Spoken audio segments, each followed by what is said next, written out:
Greetings, Helldivers.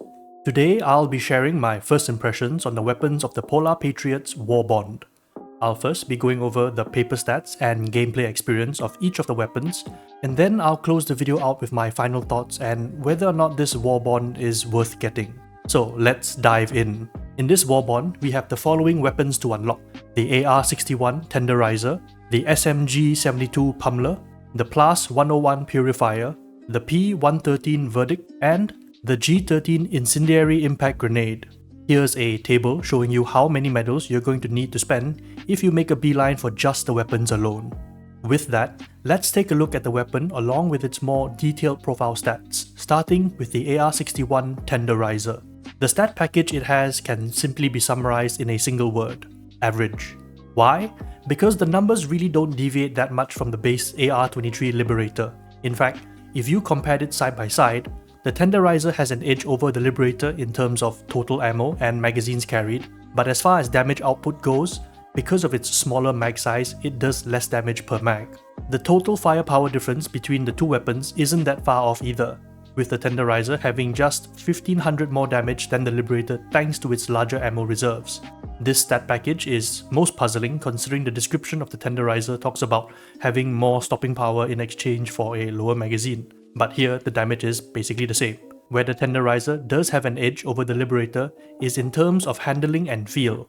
This weapon is nice to shoot, it handles very well, has a clean scope, and feels good to use. Its lower recoil value also makes it pretty accurate, allowing you to place your shots with more precision. Given its paper stats and performance in-game, I'd say that this is a side grade to the Liberator where you exchange magazine capacity for greater handling and more total ammo. This would actually be all and well if it weren't for the fact that the Tenderizer, for some reason, only gets back 50% of its total magazines with a resupply brick and only 2 magazines back from a random ammo drop. The advantage in better ammo economics is neutralized a bit by the fact that you can't keep it topped up as consistently as you could with the Liberator. This has to be an oversight of some sort. Maybe we're using an older version of the Tenderizer. At this point, I wouldn't put it past Arrowhead to give us stuff that has been lying around for a while but hasn't been updated to match the expectations in performance of the current sandbox. Also, why is it this minty green color and not black and silver like we see in the trailer? Anyway, moving on. Let's look at the SMG-72 Pummeler next. If the Tenderizer's paper stats left you unimpressed, the Pummeler will probably leave you scratching your head. Against our existing Defender SMG, the Pummeler's paper stats are a downgrade in every which way with the exception of the magazine size and recoil where it matches. It has slightly lower damage at 65 and a slightly worse fire rate at 7.91. Both these variables translate into having a lower DPS, lower damage per mag, and a lower total damage. So what on earth did the Pummeler get in exchange for all these losses? It got the ability to stunlock certain enemies. While the actual perk of the weapon is not listed in the weapon's profile, its description talks about how it has concussive rounds built into it, and that it does. These rounds aren't as potent as the Liberator concussive that can knock enemies back with every shot. However, I see this as a boon because it allows the Pummeler to keep an enemy in place as long as you shoot at it regularly. The enemies you can lock down by just shooting at it is pretty impressive, chief of which includes Stalkers, Brood Commanders, Devastators, and even Chargers for some reason. In a way, the nature of this weapon's stun is not too dissimilar from using a stun grenade. This allows you to keep a single target or two in place for a more pinpoint stratagem drop, like an orbital precision strike, acting as a force multiplier for your stratagems while still being a decent enough weapon to defend yourself with. I actually enjoyed my time with the Pummeler, and I reckon it will be making the rounds in my personal choice of regular weapons. Next, we have the Plas-101 Purifier. When I first saw this weapon, I thought it was going to be an explosive charge-based sniper rifle, and I was excited because I love snipers a lot. However, after unlocking it, turns out it's basically the Plas-1 Scorcher with extra steps and a bit more damage to boot. It has 50 more damage than the Scorcher and has medium 1 penetration instead of light 2, allowing you to better deal with things like Hive Guards and Scout Striders. However, like the Scorcher, this weapon can't destroy reinforced containers despite being an explosive weapon. The main drawback of the weapon is its 1 second charge up time before every shot. Unlike the crossbow or eruptor, where you need to chamber in another round or load the next bolt in with every shot, you could at least decide when to take the next shot as soon as it's ready. On the other hand, the Purifier's charge up stops your sprint for that whole second, and as long as you are holding it, you can't sprint to create distance, something very crucial for explosive weapons. In my experience, this drawback makes it terrible against bugs. In the higher difficulties where they can swarm you in great numbers and also close the gap by lunging or charging at you, the Purifier's charge up simply hamstrings your effectiveness in combat. If an enemy gets too close, you need to keep creating distance so you have time to charge up, but also so you don't blow yourself up shooting too close. Against automatons, it fares a lot better. However, I often found myself in situations where I was dealing with a pretty sizable patrol of peasant bots and wished I had the Scorcher instead, because the fire rate and no charge up time would have let me clear them out a lot faster. The higher penetration means you can manage things like Devastators a little better too, but the charge up time does mean you're going to take a little longer than other equivalent weapons in doing the same job, like the Dominator or the Diligence Counter Sniper. In my opinion and experience, I don't think the slight bump in damage is worth the charge up time. Where the Scorcher could easily deal with a group of peasant bots by one-tapping them, the Purifier needs much more time to achieve the same result, and its performance against unrelenting enemies like the Berserker bots is abysmal since they can't be staggered long enough in between shots to keep them at bay. Personally, this is the most disappointing weapon of the Warbond, mainly because I had expected much more from it than a measly 50 more damage for something that looked a lot stronger in the trailer. This weapon needs a sizable damage boost to justify the charge up time it has. Finally, on the weapons front, let's take a look at the P113 Verdict, aka the Walmart Deagle. I say that in jest because I was hoping the sound of the Verdict would be a bit more punchy. I'm thinking back to my Counter-Strike days, you know? The Verdict's paper stats aren't what I was expecting when I was thinking about what a Deagle would be packing, but then I guess that's on me for creating that expectation from looking at what other people thought of it.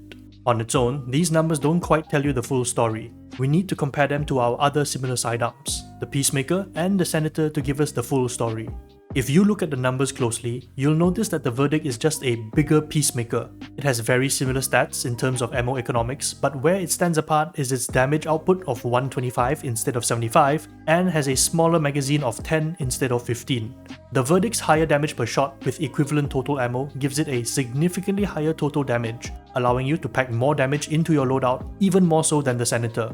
In terms of handling and shooting experience, the Verdict feels nice to use. It handles smoothly, and as long as you pace your shots, the recoil shouldn't really be a problem at all. The inclusion of this weapon might seem underwhelming at first, especially if you were hoping for a medium 1 penetration Deagle, basically a straight upgrade from the Senator. But what the Verdict is, in my opinion, is to bridge the gap between the Peacemaker and the Senator. This weapon can serve very well as a lesser enemy removal tool, especially for weapons that depend on space to work or aren't very good at dealing with groups of small enemies, like the Purifier. Its higher magazine size gives you more leeway to work with, making it more forgiving than the Senator if you miss your shots or get flinched. But it also has more punching power than the Peacemaker, allowing you to reach better enemy breakpoints and thus giving it better ammo efficiency. Overall, I think it's an enjoyable weapon to use, and while it didn't meet my initial expectations, playing with it has been fun at the very least. Lastly, we're taking a look at the G13 Incendiary Impact Grenade. This grenade is the amalgamation of both the Incendiary Grenade and the Impact Grenade, inheriting the characteristics of both grenades but at a slightly lesser effectiveness. I don't know what the exact numbers are, but I know that the impact portion of the grenade deals less damage than the regular one. I basically chucked both grenades from the same 7-meter distance and measured how much health I lost from the impact damage alone. The incendiary portion of the grenade seems to be the same as the regular. Both appear to have the same radius and the same duration of 7 seconds. I could be wrong, but I don't see anything obvious that would make it worse than the regular one. So, going off this observation, the G13 is a side grade to the impact grenade, trading raw damage for area control, but it is an apparent upgrade from the regular incendiary grenade in that you don't have to deal with a fuse time. This can be an advantage or not depending on how you use it. The G13 is the first time I've been happy to stop using my stun grenades in a long time. The brief stun from the impact along with the flames that come along with it makes it very strong at dealing with large groups of peasant bugs and bots. Combine this with the gas strike now that it is working properly, and you can absolutely shut down bug breachers with ease. You can also pair this with the stun lock from the Pummeler and keep enemies burning for a long time. Personally, I think it's a lovely addition given how flexible and easy it is to use.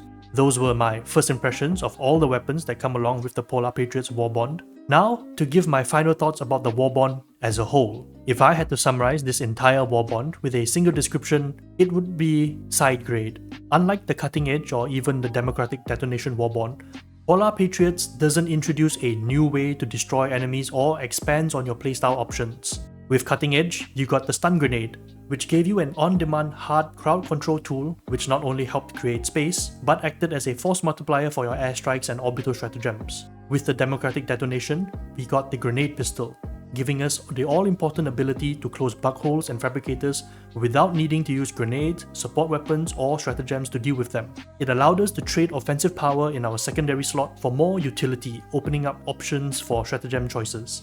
These two pieces of equipment from two different war bonds massively increased the amount of loadout combinations and weapons we could bring into our missions without feeling that we were giving up on too much utility or flexibility. The Polar Patriots, however, does not add anything new in this regard. Rather, it expands on what we can already do, just with different flavors. In some cases, it's a proper side grade like with the Pummeler and the Verdict, but in other cases, it can feel a little lacking like with the Tenderizer and Purifier. In fact, the introduction of the Pummeler and Verdict opened up more options to play with if you are a fan of the Ballistic Shield. Overall, I think this Warbond does add some enjoyment to my gaming experience. I was actually having fun with the SMG, the Verdict and the G13. But if you are someone who has yet to unlock the Stun Grenade or the Grenade Pistol, I would recommend prioritizing those over anything else in this Warbond. Armor is cool though, I'll give it that. On a side note, there has been a lot of negativity floating in the air in regards to the balancing of the game as of late. And I can imagine that the release of this Warbond probably didn't help change that perception. However, if Arrowhead's balanced direction is to create more horizontal choices, i.e. side grades, rather than vertical choices, which are upgrades, then this Warbond isn't that far off from accomplishing that. With a few small tweaks, I think the weapons here would reach that standard while still being a meaningful option when it comes to just having fun while shooting down bots and bugs. That's it for this video. Hope you found my thoughts and analysis here useful. Thank you all for watching, and I will see you in the next one. Over and out, Helldivers.